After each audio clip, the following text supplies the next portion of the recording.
yang melibatkan Aziz Samsudin dan Aziz Samsudin di KPK, terdakwa dan Mastur Husin telah menerima uang. Nama Wakil Ketua DPR Aziz Samsudin kerap hilir mudik dalam dakwaan AKP Robin, mantan penyidik KPK yang terjerat berbagai kasus suap. Tak tanggung-tanggung, Aziz Samsudin diduga memiliki banyak peran dalam kasus yang menjerat AKP Robin. Dalam kasus Wali Kota Tanjung Balai, Aziz diduga berperan mengenalkan Robin kepada M. Syahrial, wali kota yang kini telah menjadi tersangka. Saat itu, Syahrial meminta kepada Robin agar KPK tidak menaikkan kasus di Tanjung Balai ke tingkat penyidikan. Selanjutnya, Aziz juga diduga menggunakan jasa AKP Robin dalam perkara Lampung Tengah. Jaksa juga menyebut Aziz menjadi sosok yang mengenalkan AKP Robin kepada Rita Widiasari, mantan bupati. Dalam sidang dakwaan pekan lalu, AKP Robin membantah menerima suap dari Aziz Samsudin. Terkait Saudara Aziz Samsudin dan Aiza Gunado, saya tidak menerima uang dari yang bersangkutan yang berikut dari Ajay Muhammad Priyatna sebesar 507 juta rupiah, Saudara Usman Effendi sebesar 525 juta rupiah, dan Saudara Rita Widiasari. Itu tadi sudah masuk pokok perkara. Jadi siang tadi, Aziz Samsudin yang juga menjabat sebagai Ketua DPR akhirnya menjadi tersangka dugaan suap penanganan perkara di Kabupaten Lampung Tengah. KPK belum merinci kronologi dan konstruksi perkara yang menjerat Aziz. Telah ditetapkan sebagai tersangka dan pasal-pasal yang diterapkan saat ini belum dapat kami sampaikan. Namun demikian, terkait pengumuman nama tersangka kami pastikan akan dilakukan pada saat tim penyidik KPK telah cukup melakukan kegiatan penyidikan ini. Sebelumnya, jaksa penuntut umum mendakwa AKP Robin menerima suap sebesar 11 miliar rupiah dari berbagai kasus yang menjeratnya. Sejumlah nama yang diduga menyuap AKP Robin antara lain Wali Kota Tanjung Balai nonaktif, Wakil Ketua DPR Aziz Samsudin,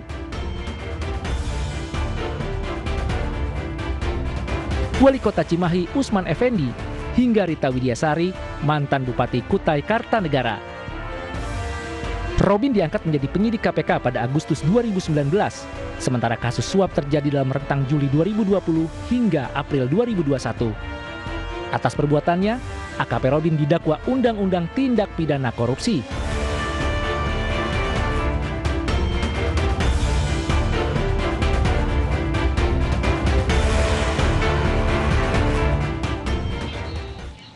Tahun politik 2024 masih jauh, tetapi suhu politik sudah mulai memanas. Petinggi PSI Giring Ganesa melempar pernyataan yang dianggap membangun narasi kebencian. Adalah kebohongan Anies Baswedan. Perhatian publik di jagat politik sejak beberapa hari terakhir tengah difokuskan dengan narasi politik dari PLT Ketua Umum PSI Giring Niji. Narasi politik yang dikeluarkan dalam sebuah video di akun Twitter resmi PSI, Giring mengaku Gubernur Anies Baswedan dianggap gagal dalam mengatasi krisis. Lebih dari itu, mantan vokalis grup band ini menuding Anies Baswedan telah membelanjakan APBD Jakarta demi kepentingan pribadi untuk maju sebagai presiden di tahun 2024. Pura-pura peduli adalah kebohongan Anies Baswedan di tengah pandemi dan penderitaan orang banyak. Rekam jejak pembohong ini harus kita ingat sebagai bahan pertimbangan saat pemilihan nanti di 2024. Jangan sampai Indonesia jatuh ke tangan pembohong. Jangan sampai Indonesia jatuh ke tangan Anies Baswedan.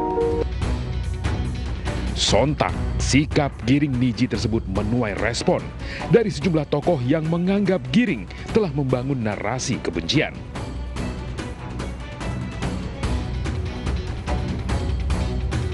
Seraya memantik suhu panas politik yang penuh intrik, Giring telah menarik perhatian publik dengan narasi-narasi politik yang memang cukup menggelitik.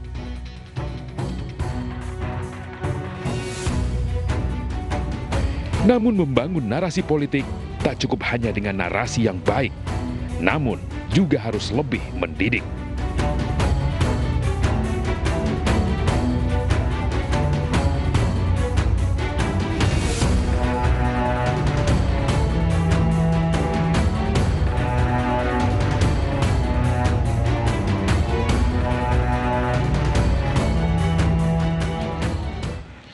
Apa yang mendorong Giring Ganesa menyampaikan tudingan pembohong tersebut? Kita langsung berbincang dengan juru bicara PSI Aryo Bimo dan politikus Partai Gerindra Sarip. Selamat malam Bapak-bapak. Selamat malam. Saya ke Mas Bimo dulu. Mas Bimo, kira-kira apa sih dasar dari Mas Giring menyampaikan tudingan pembohong tersebut? Ya, Giring itu sama dengan saya, warga DKI juga dan PSI juga, gitu ya. Jadi kegemasan atau perasaan warga DKI itu sebenarnya itu terrefleksikan ke dalam setiap kata yang diucapkan oleh Giring. Saya pikir ini secara konsisten kami suarakan. Bukan hanya pada saat ini aja, dan ini adalah kritik, tapi mungkin intonasinya atau pengucapan pada saat ini itu merupakan titik kulminasi yang merupakan refleksi dari apa yang dirasakan oleh masyarakat sebenarnya. Diksi pembohong itu sendiri apa? Ada yang mendasarinya nggak? Ya, pembohong itu kata sifat kan. Jadi orang yang sifat pembohong. Jadi bukan perbuatan berbohong. Bukan perbuatan berbohong. Jadi itu harus dibedakan. Saya memang terbiasa untuk memisahkan hal seperti itu karena sebagai orang hukum saya harus jeli mengenai hal itu. Nah, pembohong itu ketika seorang itu tidak konsisten dengan apa yang diucapkan, dijanjikan, kemudian yang dilakukannya seperti apa. Itu diksi pembohong. Seperti itu. Tentu saja ini janji-janji dalam konteks sebagai seorang pejabat publik dan pejabat politik. Betul. Betul. Minggu depan PSI mengajukan interpelasi ke DPRD terkait dengan sikap-sikap Anies Baswedan. Artinya sebetulnya ada saluran-saluran konstitusional yang bisa dipilih oleh partai PSI terhadap sikap yang tidak disepakati itu. Kenapa masih memilih saluran-saluran seperti ini? Kita menggunakan semua saluran, itu artinya justru kita menggunakan itu. Artinya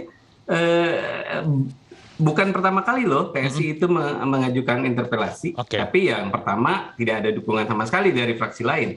Yang kedua, ini sekarang ada dukungan dari fraksi PDIP. Ini merupakan cara konstitusional bagi sebuah partai politik yang ada di DPRD untuk bisa menyuarakan aspirasinya. Nah, berhubung dengan yang lainnya, kita melihat ini kok ya ini juga merupakan suatu fenomena menurut saya ya. Lucu banget. Ternyata yang ketika kita Giring itu menyampaikan kekesalannya, puncak kekesalannya tersebut, kekesalan politik nih ya, itu ternyata yang membela itu adalah kok ya pas gitu ya. Yang membela Pak Anies itu adalah partai-partai yang juga istilahnya menolak atau sejauh ini tidak ikut dalam interpelasi yang diajukan oleh PDIP maupun PSI. Bang Sarip, ada kaitan antara pembelaan Anda kepada Pak Anies dengan sikap pada interpelasi Formula E? Ya, sebelumnya saya ingin tanya dulu dengan Bung Bimo. Ini mewakili resmi dengan PSI ya? Ceritanya begitu, Bang. Ya, karena beberapa kali saya minta TV itu hadirkan PSI Giring langsung berhadapan dengan saya supaya nanti pernyataannya tidak melintir-melintir. Saya sudah 3 kali bicara di media, selalu meralat pernyataan PSI. Enggak begitu Pak Sarip maksudnya. Ya, jadi kalau ini resmi saya teruskan ya. Oke, kali ini dinyatakan tadi resmi dan benar seperti itu. Oke. Mas Bimo mendukung. Silakan Pak Sarip. Terima kasih. Terima kasih. Saya membaca dengan lengkap dan mengerti spirit apa yang disampaikan oleh PLT Ketum PSI ya. Itu kegelisahannya itu ya wajar saja ya, kegelisahan. Kegelisahan itu wajar saja. Tetapi setelah saya baca, saya simak, itu kegelisahan yang tidak mendasar. Malah saya bisa katakan saat itu adalah, saya agak sedikit jok dikit ya, Giring itu seperti kesurupan, quote and quote ya, tanda petik kesurupan. Kenapa? Pertama, dia mengatakan bahwa Anies jangan dipilih di 2024. Saya tanya, loh memang Pak Anies pasti maju? Pasti dicalonkan? Tidak. Gerindra berpendapat tidak. Siapa yang mencalonkan Pak Anies? Satu ya. Oke. Kalau kemudian karena elektabilitasnya tinggi, nah itu yang saya sebut halusinasi. Belum tentu loh orang yang tinggi elektabilitas bisa dicalonkan. Oke. Belum tentu. Pilpres masih jauh. Karena itulah saya sering mengatakan halusinasi Bung Giring. Kedua, data-data yang disampaikan tentang capaian, kegagalan, capaian kinerja Pak Anies, menurut saya salah. Indikatornya apa untuk kegagalan? 23 kerja jadi, Anies tunjukkan poin mana yang tidak. Saya bertanya pada teman-teman, tidak bisa ditunjukkan. Hanya dari narasi yang sebetulnya ada trigger. Oke, Bang Sarip, maaf suaranya terputus-putus. Boleh dijelaskan bagian mana dari tudingan PSI tersebut yang salah terhadap data-data tadi? Ya, kan Pak Anies dikatakan gagal dalam konteks mencapai kinerja, capaian kinerja. 23 kerja janji sering dikatakan gagal. Saya justru balik bertanya, yang bohong itu PSI. Di mana 23 kerja janji yang gagal? Nggak ada, semua bisa ditunaikan. Walaupun hasil konkretnya ada tidak mencapai 100%, ada yang 20%, ada yang 30%. Dikatakan Pak Anies gagal, tidak mencapai kinerja? Tidak. Jadi harus cerdas membaca data-data dan fakta yang ada. Boleh dijawab sama Bimo? Boleh dijawab sama Bimo pertanyaan Pak Sarip ini? Silakan Mas Bimo.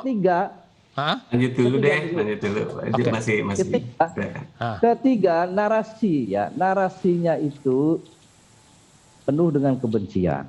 Ya kalau saya bisa katakan sih ya boleh-boleh saja lah kayak politik PSI seperti itu. Orang Betawi mengatakan biar tekor asal nyohor. Ya silakan dipilih. Silakan. Tapi Mas Bimo sangat cerdas memahami itu. Mas Bimo, Anda bisa menjelaskan data-data tersebut? Ya, yang pertama saya jawab dulu yang kebenciannya, karena ini ekspertis saya ya, artinya memilah-milah antara yang mana kebencian, yang mana cuma kritik, yang mana cuma ucapan pendapat dan sebagainya gitu ya. Saya kira kita punya sikap yang sama loh Pak, waktu ketika misalnya waktu BEM UI ya, waktu BEM UI itu kita kritik ya jangan begitulah, yang ada ininya unggah-ungguhnya gitu kan.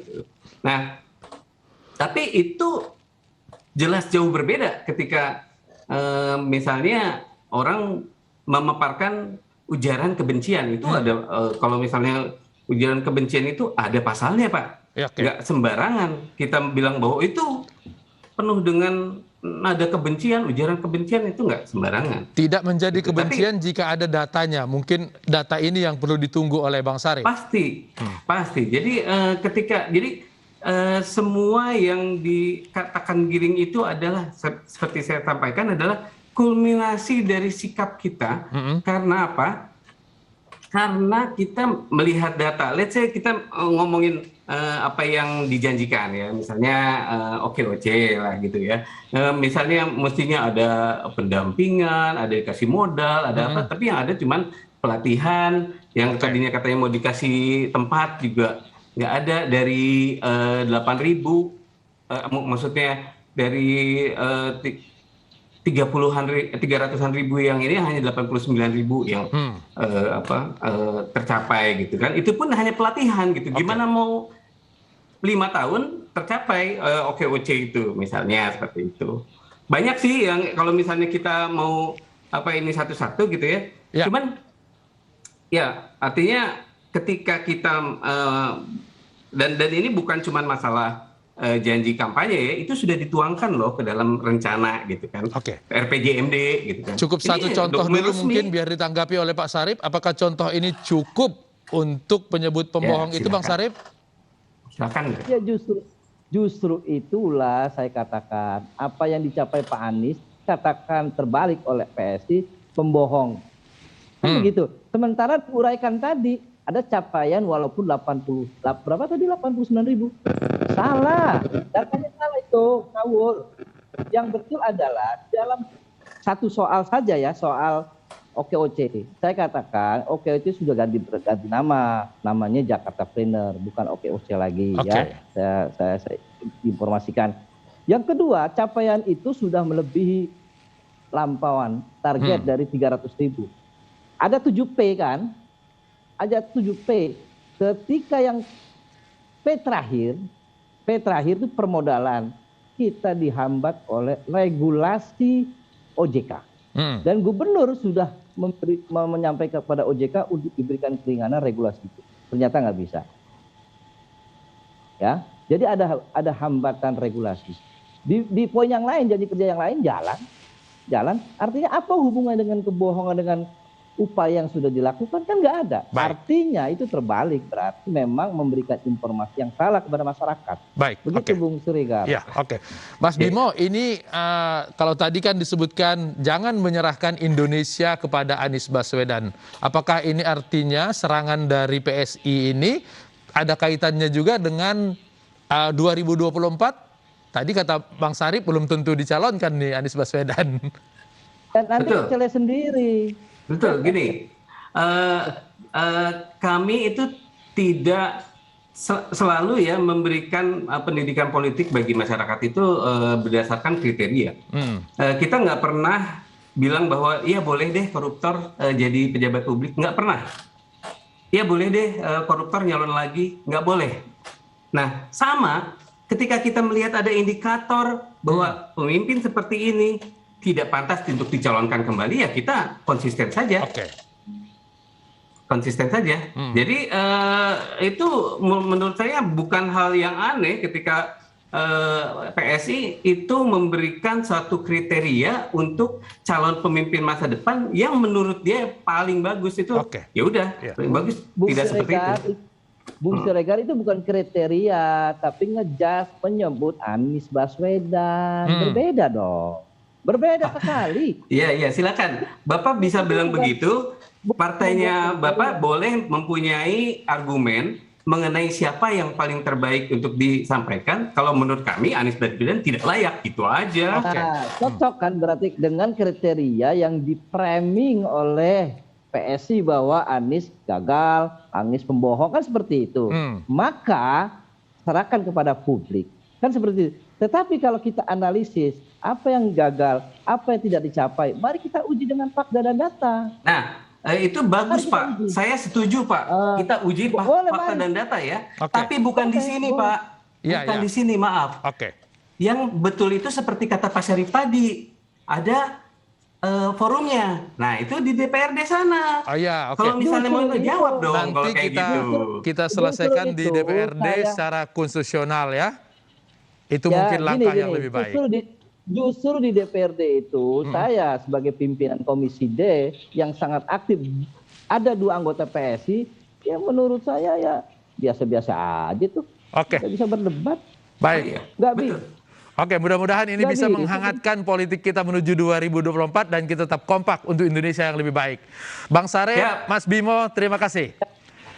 Warga Kota Padang digemparkan dengan kemunculan ular piton sepanjang 7 meter. Kami segera kembali.